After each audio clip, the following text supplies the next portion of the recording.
ॐ भूर्भुवः स्वः तत्सवितुर्वरेण्यं भर्गो देवस्य धीमहि धियो यो नः प्रचोदयात्. ॐ शान्ति शान्ति शान्तिः. Namaste my dear friend. This is the 18th video on Gita. The path of action. Do your duty but without concern for the results. Krishna said, Arjuna, you have work to do. Do it, but give up all your interest in the fruit of your work. Krishna did not say that there would be no fruit. The fruit will certainly be there. Every action has its consequence or fruit. But the fruit is not your concern. You should not aspire for it. Therefore, the essence of Krishna's teaching is that you must do your duty, but do it without keeping the outcome in mind. Embodiments of love. For every action there is an outcome, and subsequently this outcome gives rise to another action. This ongoing cycle of action and result and action manifests itself in a way similar to the cycle of the seed and the tree.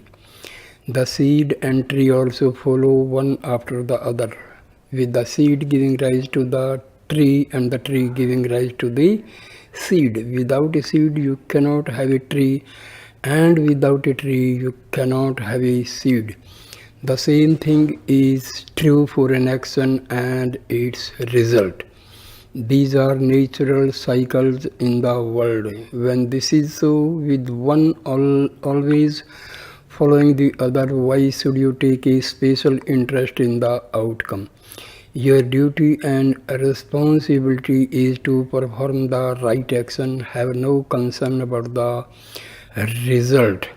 Krishna told Arjuna, in this battle you should be indifferent to what happens to your own people or what befalls you. Do your duty without letting your mind dwell on the outcome. The shield of devotion and the armor of wisdom. In battle, warriors wear shield and armor. This gives them some protection against the powerful weapons that are shot at them by their enemies. In the spiritual battle which you must fight, you must also wear a type of shield and armor. Here the shield is devotion and love for God, and the armor is wisdom. In an ordinary war relating to the world, the fighting may last only a few days, or it may drag on for a few months or even some years. But the spiritual battle goes on continuously, it never ends. It has been fought by mankind unceasingly. Right from ancient days, since time immemorial, there has been the fight between good and bad, between virtue and sin, between attachment and detachment. Humanity has been waging an endless war with its feelings of I-ness and my-ness, with its feelings of hatred and jealousy and other evil qualities that have taken shelter within it. Egoism and attachment in particular have extraordinary strength. They are really dreadful compared to them. You, the individual who is fighting them, are not so strong. You are really quite weak. In fact, you have become so dominated by these negative qualities that, like Arjuna, you have identified yourself with them.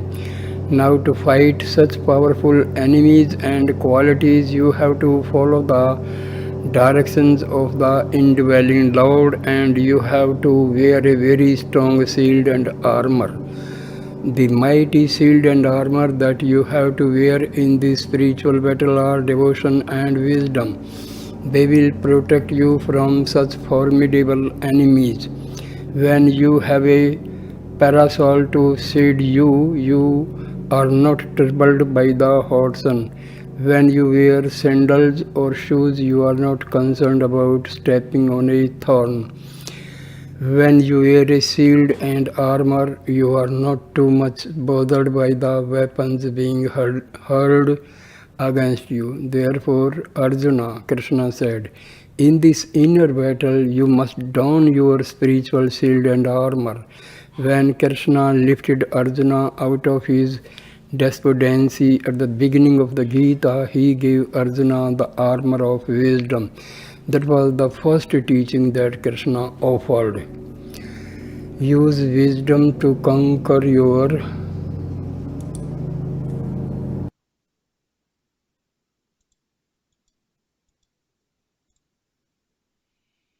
Use wisdom to conquer your inner enemies.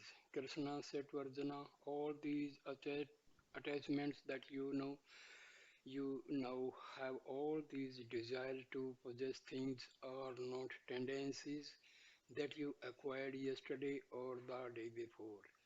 They have been with you for numerous births and they are responsible for all the pain that you are experiencing. You have no way of knowing when you will finally be able to rid yourself of the pain they have caused. But you cannot do much about the past, so do not worry about it. Focus instead on the means for eliminating the pain that would come to you in the future. Were these attachments and desires to continue ruling over you in the battle that you are about to fight? You have provided yourself with worldly armor that will help protect your body from external enemies. But how will you be able to protect yourself from the internal wisdom, from the internal enemies which you are battling inside you? To protect yourself from them, you have to wear the armor of wisdom. You are concerned about your external enemies, but you are not thinking about the inner enemies at all. If you succumb to your inner enemies, you will never be able to conquer your external enemies. Therefore, first conquer these inner enemies. It is natural to search for a doctor when you are sick and suffering, but it is of great importance to see to it that you do not contract any illness in the first place. It is said that an ounce of prevention is worth a pound of cure. From earliest times, the inner enemies have been subduing mankind and filling human beings with sorrow. As long as you are filled with egoism and attachment, you will not be able to free yourself from grief and sorrow. You have been engaged in wrongful actions, and these have been responsible for all your pain. Does this mean that you should abstain from action? No, you have no choice but to act. You must act, and you are free to enjoy your actions as well. But from now on, you must perform all your actions properly in a way which will not accrue harmful consequences and pain to you in the future. In keeping with this, it is very important that you understand the underlying principles of right action. Every worldly experience can be traced to karma. Action is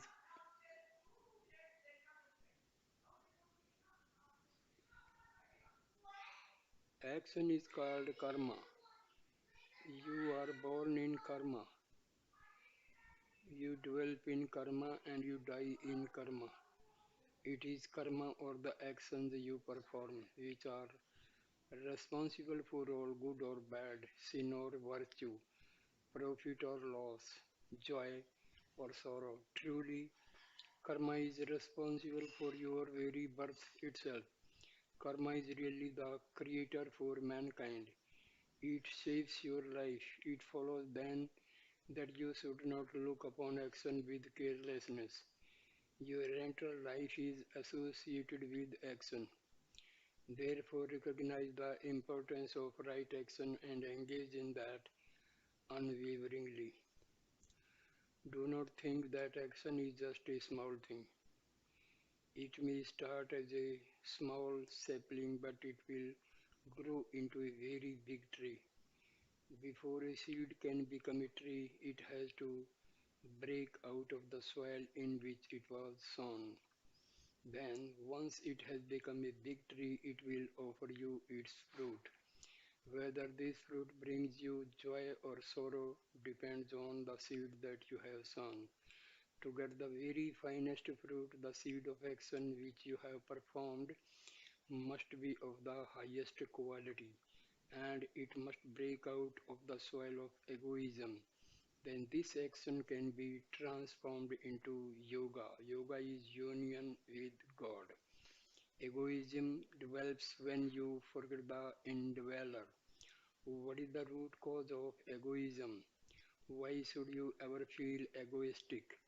Egoism arises because of the ignorance which is inherent in you. You have to think out for yourself what is the birthplace of this egoism. Where did it come from and where will it end? Consider these facts of the physical universe. Light travels at the rate of 770 million miles per hour. At this rate, light travels a trillion miles per year. We consider the sun to be very near. The distance between the earth and the sun is approximately 90 million miles. For us, the splendor of the light coming from the sun is exceptionally bright, but this is the light from only one sun. There are billions of suns and stars. The distance to the nearest of these is the almost 4 light years or something like 23 to 24 trillion miles. The stars look as though they are very close to one another, but the distance between any two stars is tens of trillions of miles. They look as though milk has been spread all over the sky. The stars that you can see with a high-powered telescope number in the billions, and there are many, many more objects in the heavens which you cannot see. What is the size of the earth in the context of such a vast universe where there are billions upon billions of stars spread over distances of trillion upon trillions of miles? And what is the place of this little planet Earth in relation to the huge sun, which nevertheless is only a minor star among the countless stars that speckle the heavens? On this earth, what is the size of the country in which you are a citizen? What is the size of the state you are living in? How small is this district that you are now in? And how much smaller is the little town that you call home? And then how very much smaller still are you on this tiny plot of land that you occupy within it? If such is the scale of the universe and such is your size in it, why are you so puffed up with egoistic feelings? If you were to take true cognizance of the vastness of the world, you would not have any egoism. Only when you are oblivious of the greatness of the universe in relation to your minute size can you ever be filled with such a foolish action. Perhaps you are proud of your own body, but the body consists of only the five elements. One day or another it will perish. Only the indweller is permanent. It does not have birth or death. It does not grow or decay. It shines everywhere. In the whole world it is the one permanent entity shining as the effulgent one. In a sea of changing forms, it is behind every form.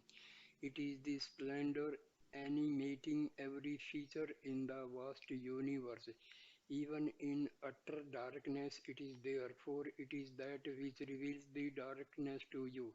This all pervading splendor is the indweller, the eternal flame ever shining inside this inert body. Look to this indweller, turn towards it, and you will not be deluded by pride and egoism. The body is an inert thing made of the five elements. Take shelter in the indwelling Lord. Do not keep looking towards the body and feeling proud. The body is subject to so many diseases. It undergoes many changes. It is barely able to journey on this ocean of worldly existence and survive. The body is only an inert thing. It is nothing more than 7 buckets of water. The iron from 4 2 inch nails, the phosphorus from 1100 matchsticks, the carbon contained in 4 pencils and 2 pieces of soap.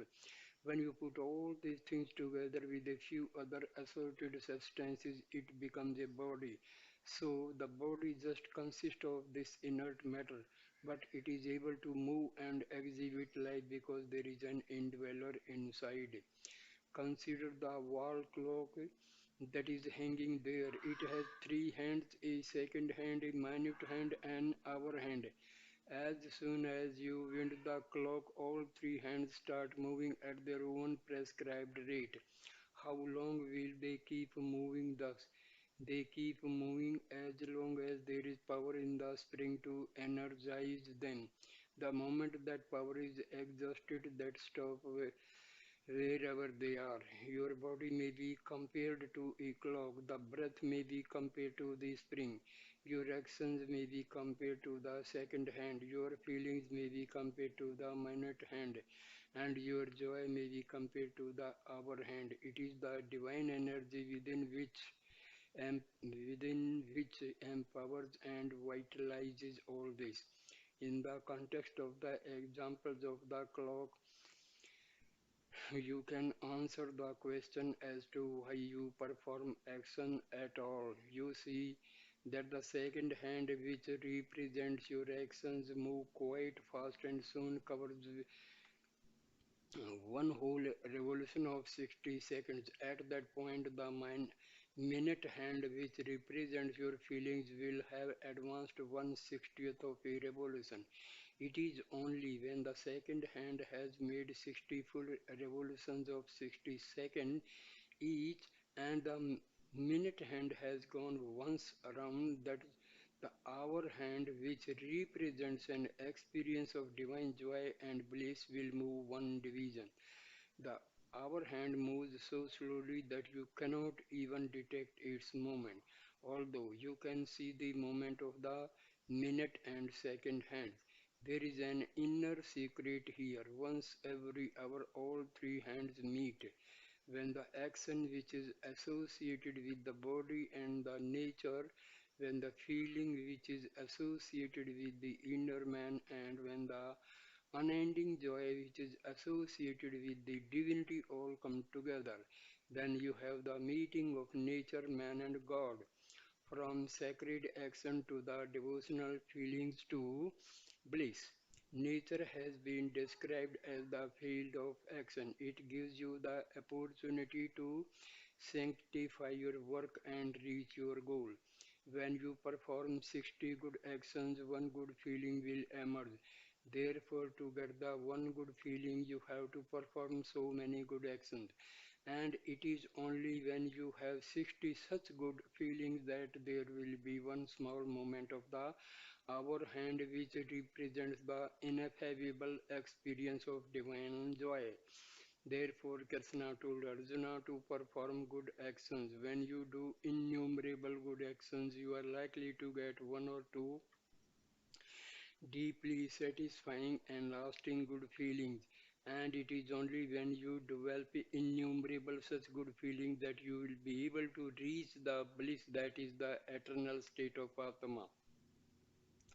Therefore, you must start by performing many good actions. The body has been given to you for this specific purpose of performing actions.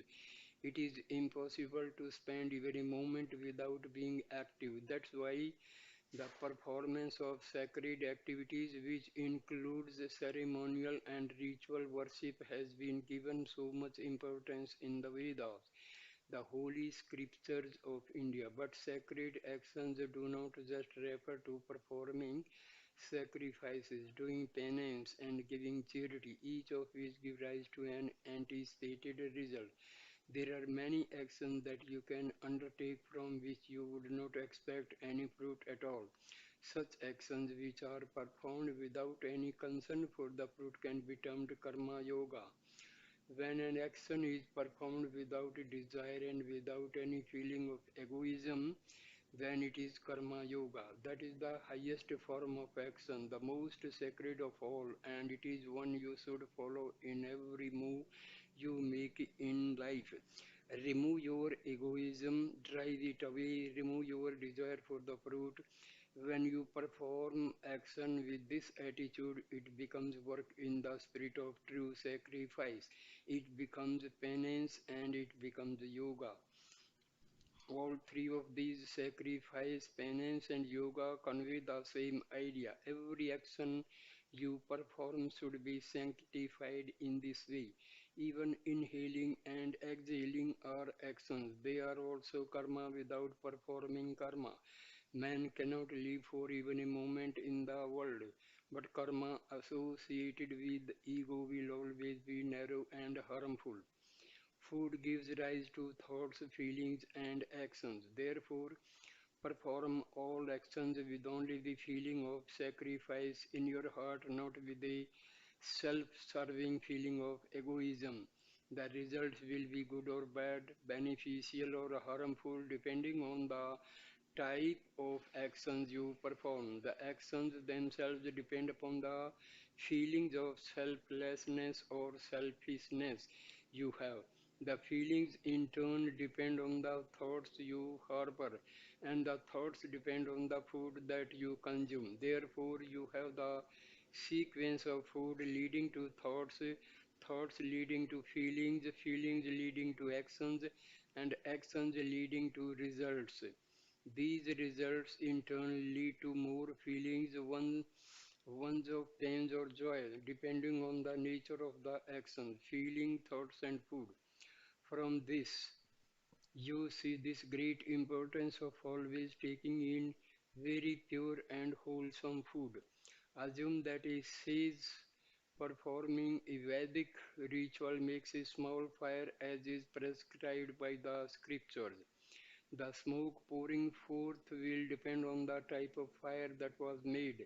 A cloud will form as a result of the smoke that has risen up. Water vapor condenses due to the cloud and there are droplets of rain.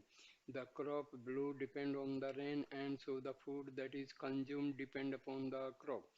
Finally, the physical body being the same as food depends on the food that is taken in. Therefore, even food can be traced back to the type of actions. In this case, to the fire that had been built and the sacrifice that had been performed. Focus on the action, not on the fruit. If your actions are good, then your birth will be good. Your actions are the original cause. Your birth is the final result. In this context, Krishna said, keep all your attention on performing good deeds. Do not pay any attention to the fruit. The fruit will follow the result. The fruit will follow by itself. But your focus should be on the action. In the past, you have been associated with a number of good or bad actions, and as a result, you are now enjoying or suffering their consequence in the form of joy or sorrow. How do you get rid of the sorrow that is the result of your past bad actions? It is only by engaging in good actions that you can remove this sorrow. That is the reason why action has been given primary importance in the Vedas. Bad actions must be replaced by good actions, which then lead to totally selfless actions. where there is no personal interest in the fruit. This then becomes a karma yoga and brings you into action with the divinity. If you are careless with your actions or if you waste your actions, your whole life becomes a waste. Life has been given to you so that you engage yourself in good karma and ideal activities. Karma does not mean just performing actions with the body. Karma is the very name of the body itself. Since the body has come as the result of actions performed previously, one of the meanings of karma is body. Body is the consequence of actions. It is associated with time, circumstance, and causation. But this applies only to the waking state. In the dream state, the body is inactive, so there cannot be any action at all. There will only be the illusion of action or maya. In dreams, all the senses will be still. In the state of deep sleep, which has been called the causal state, there will not even be any mind. Beyond this state is the ultimate source, that which is called the great cause, the original cause. It transcends the causal state. This original cause is the divinity. Here is a small example to illustrate these states. Those of you who are students walk here from the hostel, which is about 1 kilometer away. At 4:15 in the afternoon, you leave the hostel, and by 4:30 you reach the gates of the ashram. So it takes you about 15 minutes to move your body from the hostel to this complex. Your purpose for coming here is to hear Baba's lecture. In every action you undertake, there will be these same four factors: a time, an activity, a cause or purpose, and a result. The time, as you have seen, was 15 minutes. The activity was to walk from the hostel to the prayer hall. The reason was to listen to the lecture. The result is that you will be sanctifying your life thereby. In this way, the waking state can be used for one's spiritual advancement. Time, action, purpose, and result apply only to the body. Now consider further that after this discourse is over, you return to the hostel. After you have had your dinner, you relax on your bed and go off to sleep. You have a dream. In the dream, you find yourself wandering on a boulevard in Paris. When did you leave the hostel to travel to Paris, and how long it take you to get there? That question cannot be answered. There is no specific time involved here. How did you travel there? Was it by ship or by plane? That also cannot be answered. There is no specific activity involved in getting there. Why did you go to Paris? You do not know. There is no apparent reason for being there. What is that you have enjoyed there? What is the result of your going? Even that you cannot answer. There is no specific result accruing from your actions that can be discerned there. So, in the dream state, there is neither time, action, purpose, nor enjoyment of the results. None of these are there. Now, assume that soon after you fell asleep, someone came and woke you up. You got up and realized that you had been asleep for only 5 minutes. During the course of those 5 minutes, you had your dream and you went to Paris. How is that possible? It is not possible. It was only a mental experience. You have not performed this action either with your body or with your senses.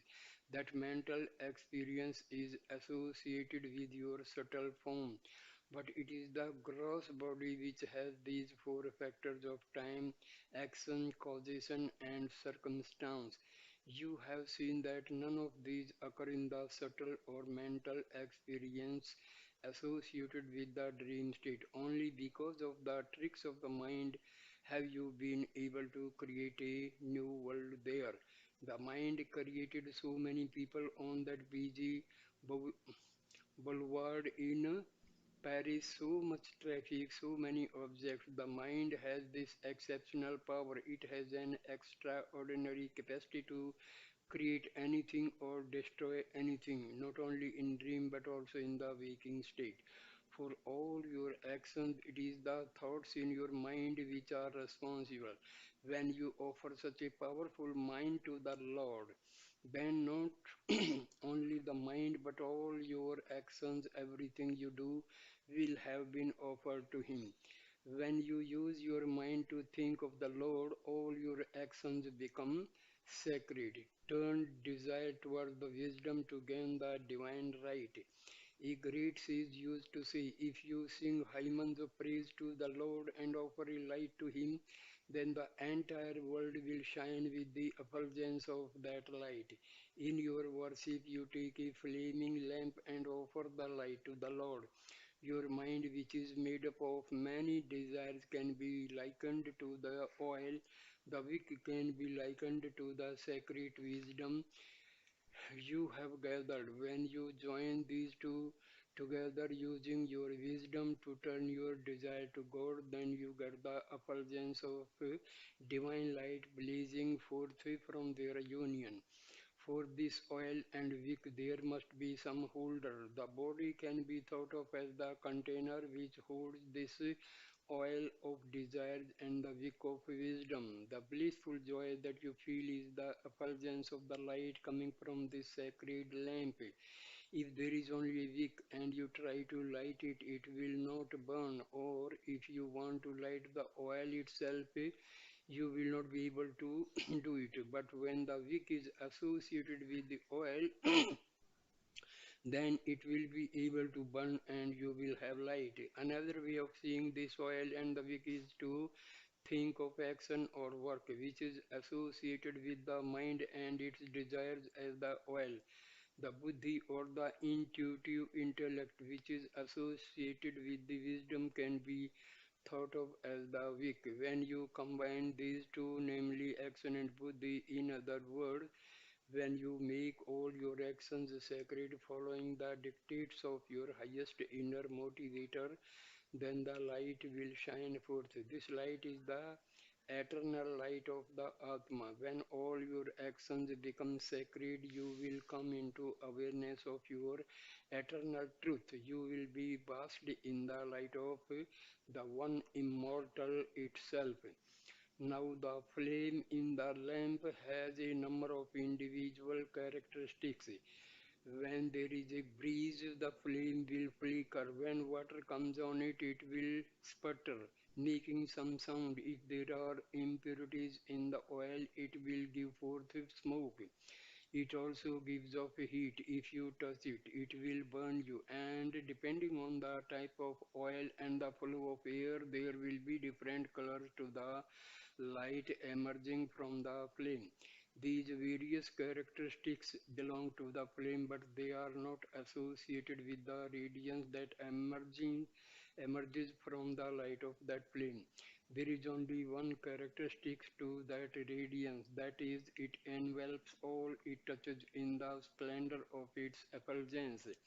The flame has a number of different attributes, but the effulgence of the Atma has only the one attribute of illuminating and removing darkness. That immortal inner light of the Atma is given equally to all people. That is its one encompassing quality. But for the flame of life, there will be many individual characteristics, many changes and problems will come into it.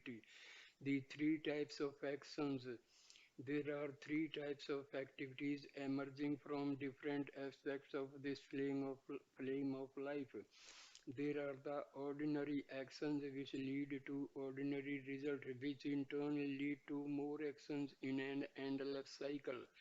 This is like a flame that burns steadily one moment and sputters the next, or burns in various hues and at various temperatures.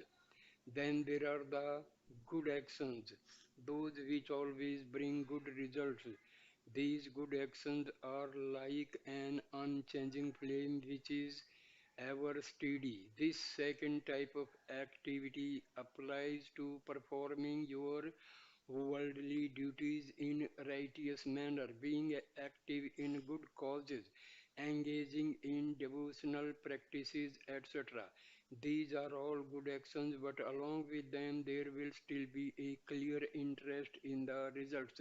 The Vedas have declared that even the best and most beneficial actions performed with interest in the results can only take you as far as heaven. You should not be under the impression that heaven endows you with immortality. When the merits of the actions have been consumed, you have to come back down to earth. So, this second type of action also perpetuates the cycle of birth and death. Lastly, there are actions which are not related to the attributes of the flame. This third type of activity is associated with the pure radiance, the effulgence of the Atmic light. For such actions, interest in the fruit is not relevant at all. Such actions emerge out of your inner nature, your deepest truth, which is divine. You perform all your actions as an offering to the divinity, knowing that the one divinity is in everyone. Such sacred acts can be called yoga, for then you are engaged in karma yoga. This is purity in action where there is no attachment to the outcome. Realize that when you are interested in the fruits, they soon become exhausted and new actions have to be undertaken again and again in an endless cycle. Take, for example, a member of the Legislative Assembly who runs for election. If he achieves victory in the election, he can go to the assembly for 5 years. As the time passes, his term of office runs out, and at the end of 5 years, he has to return home. Similarly, all the merits which you have earned through your activities may be compared to this kind of a limited term which lasts for a number of years. At the end of the period, you have to come back into birth again. As long as your merits last, you enjoy heaven, but as soon as they get exhausted, you must again descend into birth. Therefore, while describing the doctrine of karma to Arjuna, Krishna said, instead of aspiring for the temporary result of an action which keeps you bound to the cycle of birth and death, aspire to realize the supreme divinity which is your own true self. When you know that the one divinity is the immortal self of all and act from that knowledge, then your actions are aligned with the divine will and they will be sacred. Then you will never have to come back into birth again. But if instead your actions are motivated by the result, which in turn leads you into to life after life, and you are perpetually coming and going, then how will you ever be able to reach your permanent goal? There is a small story to illustrate this. Aspire for the supreme and never come back. An An inveterate thief was caught in the act of stealing and was put into prison. It was decreed in court that he be imprisoned for 6 months. The 6 month period soon passed and the day arrived when he was to be released. The jailer came and told the thief, well, by tomorrow evening your term will be completed and you will have served your punishment. You can make your preparations to go. Collect all the personal possessions that we are holding for you and be ready to leave. The thief was not overly happy to hear this, but he was not unhappy either. He was just indifferent, for he knew what was to happen. Let the articles remain here, he said. The jailer asked him, why don't you want to take these things with you? The thief replied, there is no point in taking them with me. In a day or two I will be back. Soon enough you will see me again in the same jail. Since it will be just a few days, why should I bother with them? So this thief knew that he was going to indulge in stealing again, that he would be caught and punished again, and undoubtedly he would land right back in this same prison. In the same way, your actions may be compared to this coming and going of the thief. You perform action in your life here on earth. In time, you are motivated to make all your actions and good actions, and they produce good results. Afterwards, you go to heaven when your term there has expired, you come back again to earth. Krishna said this process of going up and coming down is not good. At this point, Krishna gave Arjuna the sacred teachings. He directed Arjuna to seek out the place of eternal truth and abide there. Once you are established in that permanent place, abiding in your immortal self, actions can be actions can no longer bind you. Then there will be no need to ever come back again, for you will be established in the permanent bliss of the Atma. Compared with this exalted state, earthly and heavenly joys are like mere atoms in the infinite universe. The yoga of action. The yoga of action, relinquishing the fruit. Krishna told Arjuna repeatedly, Arjuna, do your duty, engage yourself in rightful action, but do not aspire for the fruit of your action. Krishna's intent was to turn all of you, all of Arjuna's action into sacred actions, into karma yoga, and thereby help him to reach the spiritual goal, embodiments of love. In the world, all actions are performed for the sake of the rewards, or what can be called the fruits. If there were no fruits resulting from their actions, if they were not compensated or paid in some form or other, the great majority of human beings would not undertake any work at all. What is Krishna's objection to Arjuna aspiring for the fruit of his labor? When, al- when almost everyone performs actions for the sake of the reward, what is the deeper meaning in Krishna directing Arjuna to perform all his actions without expecting any reward? Krishna's sole interest was to see to it that all of Arjuna's actions be transformed into yoga. In other words, that Arjuna's will be aligned with the divine will. This would happen when Arjuna surrenders himself fully to the divinity, offered all his action to the divine, and gave up all his attachments to the result. Then his karma became karma yoga. Transform all your actions into sacred actions and be free. As long as you act with the body consciousness, that is, as long as you identify yourself as the doer of an action, then that action cannot be karma yoga. Any action performed with the feeling of ego, the sense that I did it, or with the sense of attachment that it is my act, can only bring sorrow to you in the end.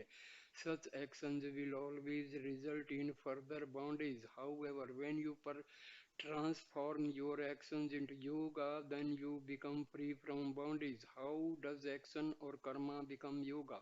All actions performed as offering to the divinity without any sense of individual doership and without seeking any personal results will be transformed into yoga. Numerous troubles arise when One acts with a feeling of egoism. Inwardly, you might feel this action was performed by me, so I should derive the benefits from this action. I worked, so I deserve to get paid. I am certainly entitled to the rewards accruing from these actions that I have performed. Such feelings serve only to further strengthen the sense of ego, the sense of I and mine. As the sense of I and mine goes on increasing, the Atma goes further and further into obscurity, and the joy emerging from the Atma goes on decreasing. To destroy egoism completely, Krishna asked Arjuna to transform all his actions into yoga. What is the method of transforming your action into yoga? You must become impersonal. You must not identify yourself with the actions or the results that accrue from them, but instead concentrate fully on the action itself, remaining indifferent to the results. In other words, you act because it is your nature to do so, offering all your efforts to the indwelling divinity and remaining totally unconcerned and disinterested in the fruit. With such a feeling of detachment, whatever task you become engaged in will become sacred. There is the example of King Janaka, who showed by his life that if you perform actions without any desire for the fruit and without any personal interest in the act, then your accomplishments can indeed become very great. While ruling a kingdom and bearing all the responsibilities associated with it, King Janaka performed all his acts with the attitude that he was only the witness. Because he acted without any attachment to the results, Janaka became a sacred king, a monarch who was also a yogi. So, dear friends, I end the video here. Thank you for watching and listening this video with patience. Please like, comment, and share the video and subscribe the channel. Thank you, my dear friends. Namaskar.